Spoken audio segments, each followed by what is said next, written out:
कलाई जी ए स्वामी जी।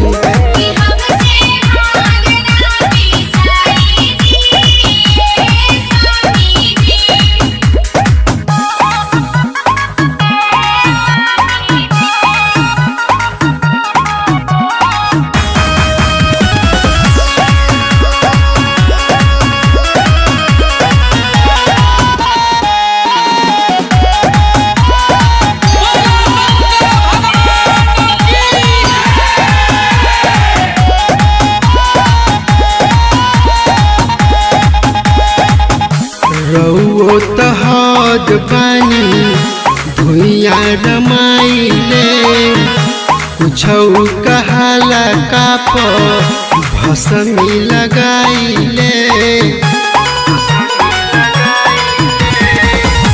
रउओ तहद पानी भुइया रमाइले कुछौ कहाला काप भुइया रमाइले। अबहित कोमल बाटे हमारो कलाई जी ए स्वामी जी।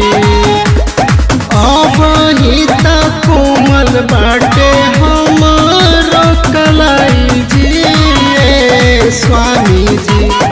दर्द करता कलाई जी ए स्वामी जी।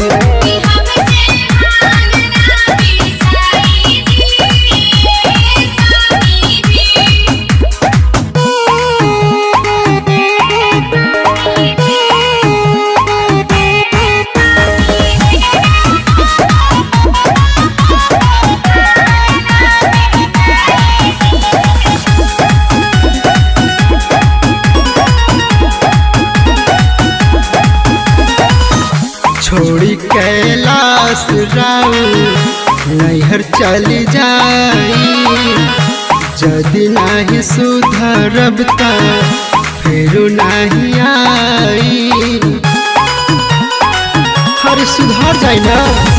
छोड़ी कैलाश राउ नैहर चली जाई जदि नाही सुधरब त फेरू नाही आई।